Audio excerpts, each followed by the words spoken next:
So today's the 23rd Sunday after Pentecost. A few announcements. And tonight there'll be Vespers of Benediction at 5 p.m., and this will also open the mission. Concerning children, 13 and older are welcome to come. Under 13, it's at the discretion of the parents. For the sake of the good order of the mission.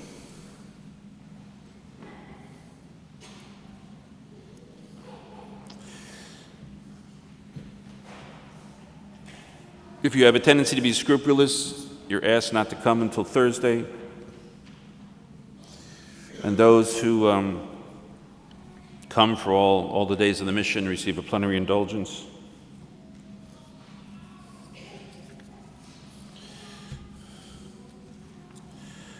Okay. Let's see.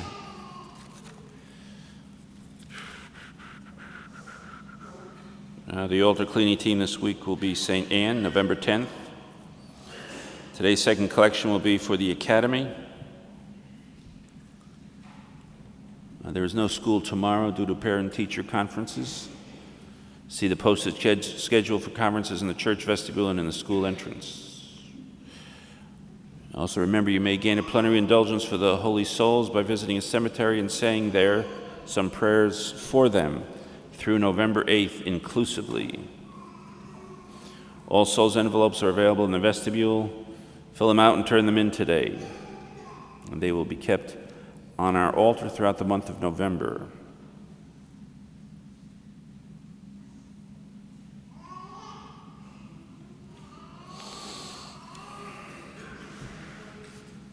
Also, there is a breakfast today after both Masses put on by the Holy Name Society. So you are invited to that. And lastly, the mission schedule is posted on the back of the bulletin. So if you're on any doubt as to when something is, just look there.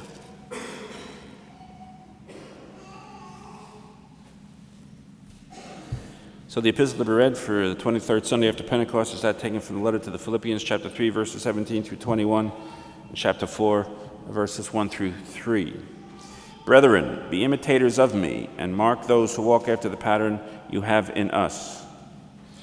For many walk, of whom I have told you often, and now tell you, even weeping, that they are enemies of the cross of Christ. Their end is ruin, their God is their belly, their glory is in their shame. They mind the things of earth, but our citizenship is in heaven, from which also we eagerly await a Savior, our Lord Jesus Christ, who will refashion the body of our lowliness, conforming it to the body of his glory by exerting the power by which he is able also to subject all things to himself. So then, my brethren, beloved and longed for, my joy and my crown, stand fast thus in the Lord, beloved. I entreat Evodia and I exhort Syntyche to be of one mind in the Lord, and I beseech thee also, my loyal comrade, help them, for they have toiled with me in the gospel, as have Clement and the rest of my fellow workers, whose names are in the book of life. And the Holy Gospel to be read for today's Mass is that taken from the Gospel of St. Matthew, chapter 9, verses 18 through 26. At that time, as Jesus was speaking to the crowds, behold, a ruler came up and worshipped him, saying, Lord, my daughter has just now died. But come and lay thy hand upon her, and she will return to life. And Jesus arose and followed him, and so did his disciples. Now a woman who for 12 years had been suffering from hemorrhage came up behind him and touched the tassel of his cloak, saying to herself, If I but touch his cloak, I shall be saved. But Jesus, turning and seeing her, said, Take courage, daughter, thy faith has saved thee. And the woman was restored to health from that moment. And when Jesus came to the ruler's house and saw the flute players and the crowd making a din, he said, Begone, the girl is asleep, not dead. And they laughed him to scorn. And when the crowd had been put out, he went in and took her by the hand, and the girl arose. And the report of this spread throughout all that district. And thus far the words of today's Holy Gospel.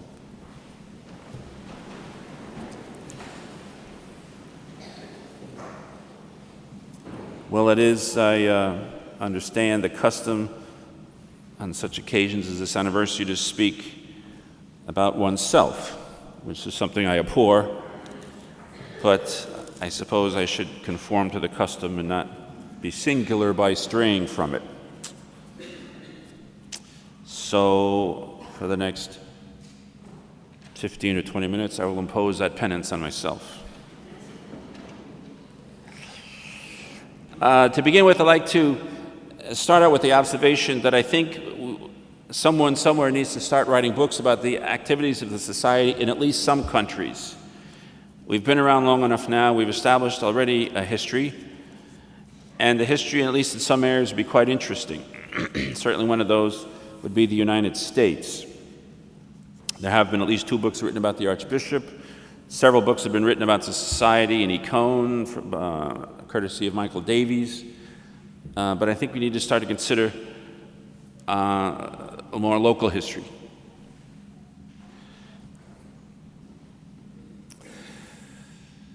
We all know that God works in strange ways, and my life is no exception. I am, of course, from the East, and I was living at the time on Long Island. And I first found out that the Society of St. Pius X had a chapel on Long Island through a publication I used to receive out of Australia. It was called World Trends. It was a monthly published by a man named Yves Dupont. If the name does not ring a bell, you probably know him through the book The Coming Chastisement, which he wrote. It was a very interesting and informative publication and unquestionably traditional. Now, the Society Chapel that I discovered through its pages was a full day's journey from where I was living, which was perhaps a foretaste of things to come. So I only got there occasionally. I have to get up about 5 in the morning, and I got back in the afternoon about 4 in the afternoon. So it was literally an all-day journey for me. Anyway, it was during that time that I realized I was being called to the priesthood, which, when you realize that, it's a bit scary. But as I found out, God does not take no for an answer.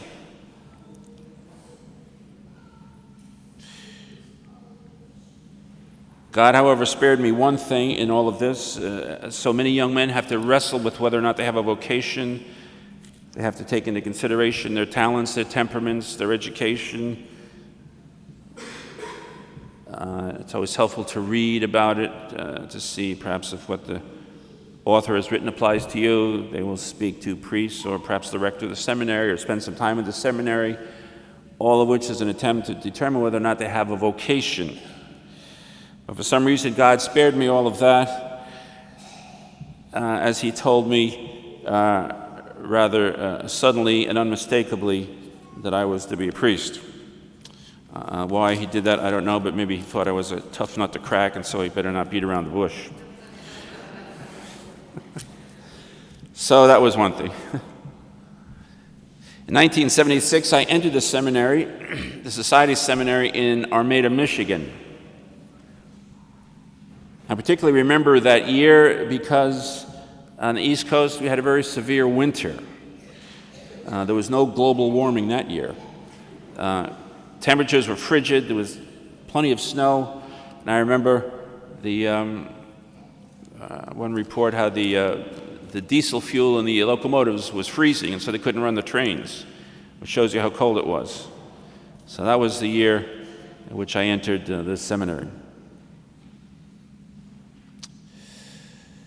Before I entered Armada, however, the society had its first major shakeup, because the rector at that time bolted from the society and took the seminarians with him.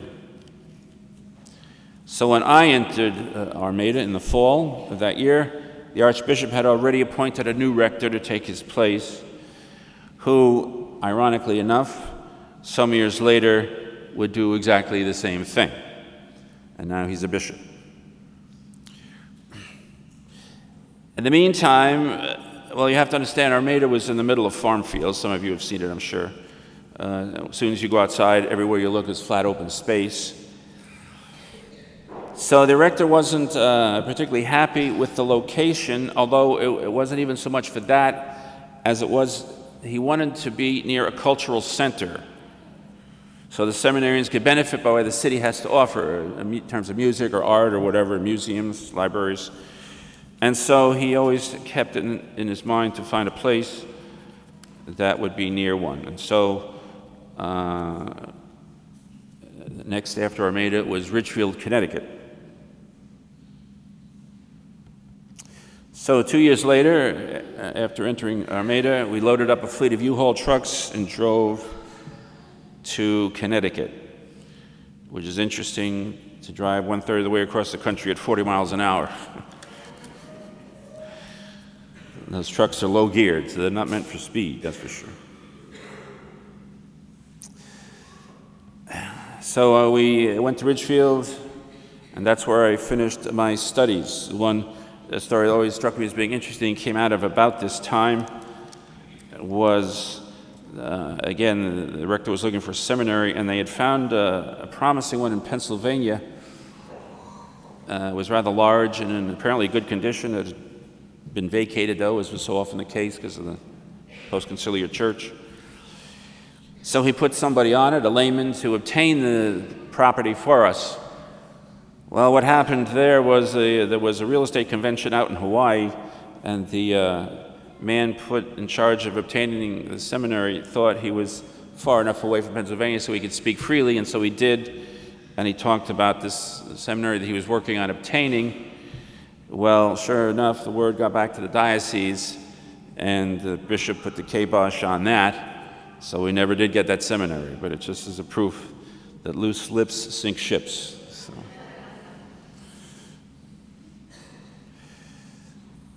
So when my class of 3 reached the diaconate, the rector immediately sent us out on the circuit, as deacons can give sermons and distribute communion.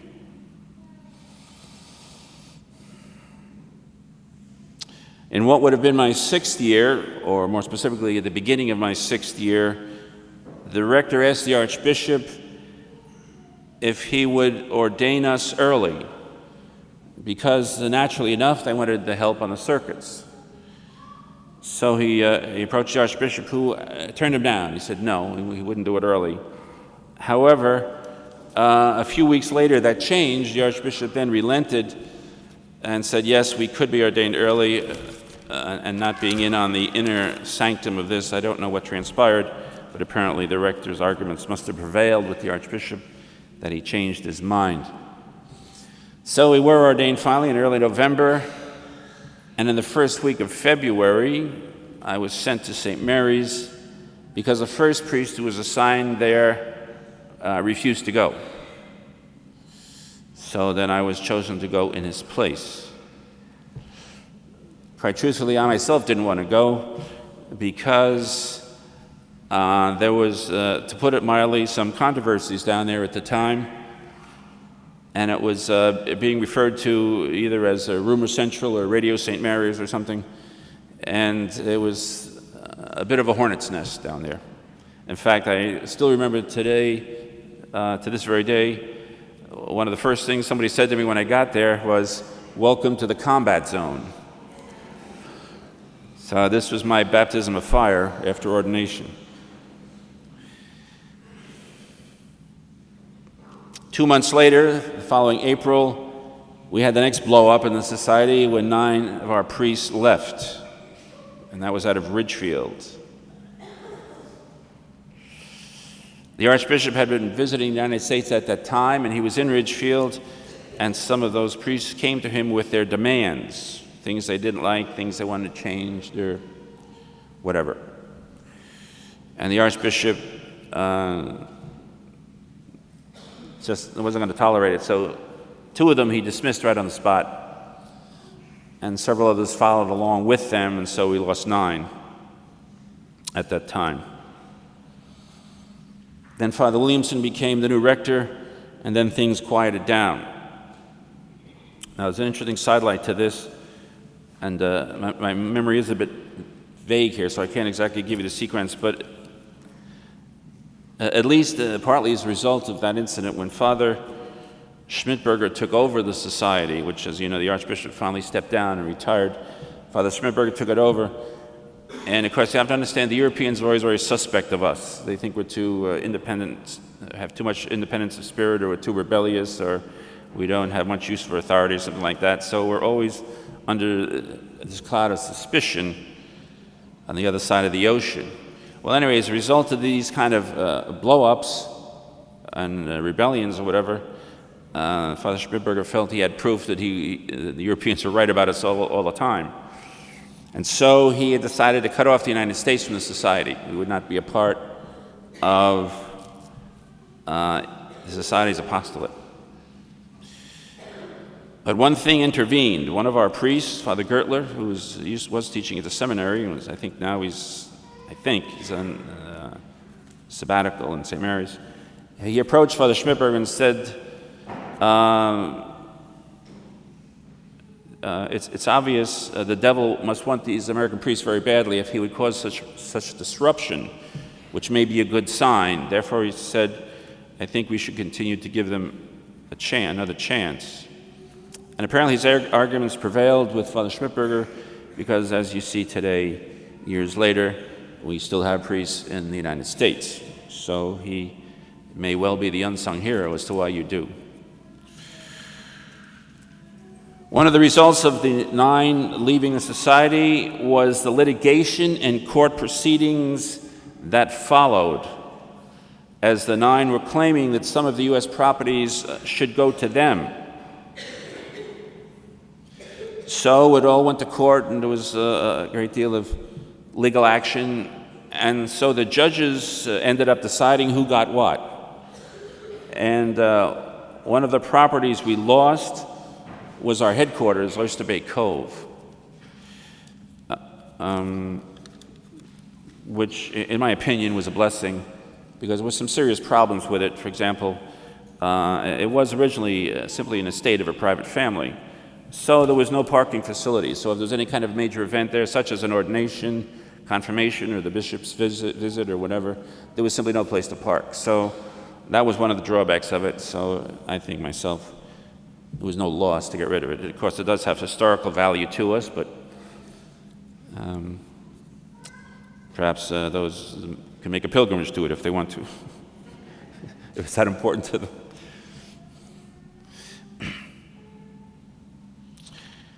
In any event, then I spent 5 years at St. Mary's.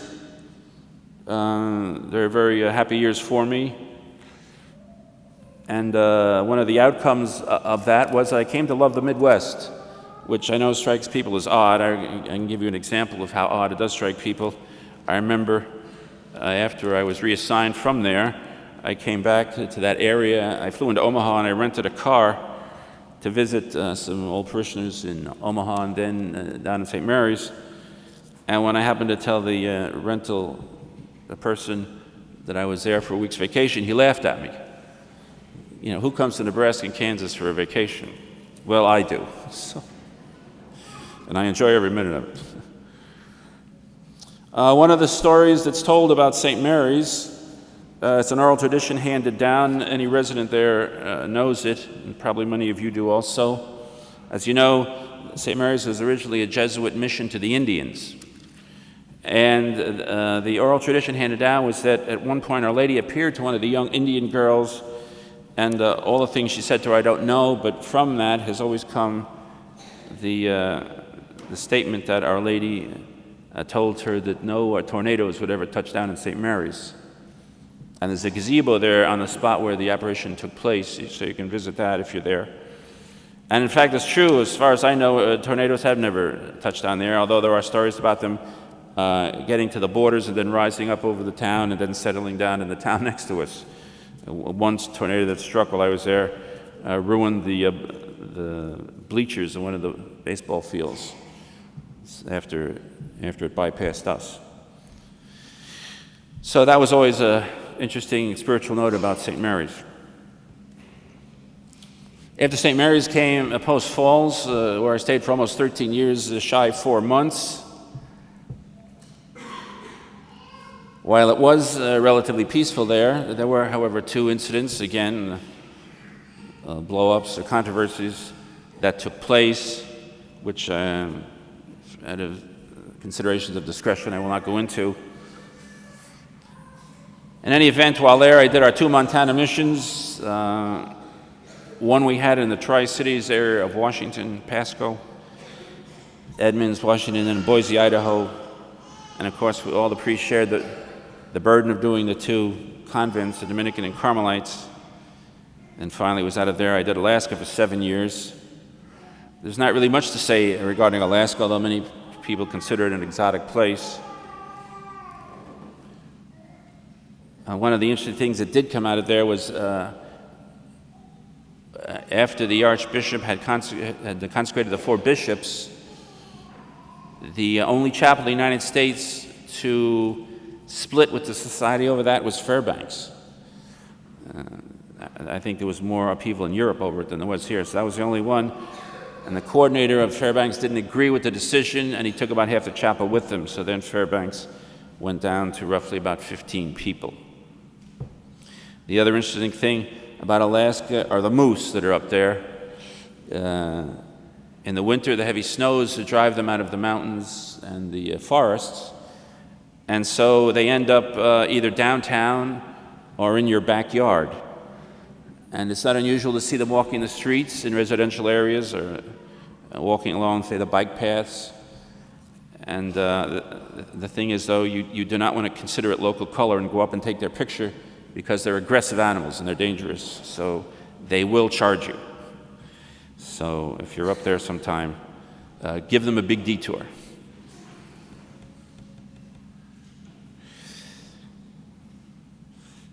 At one time we had 4 missions up there: Fairbanks, Anchorage, Juneau, and Sitka, but all petered out except Anchorage. Which doesn't sound good, since it was on my watch that they all dissolved. So.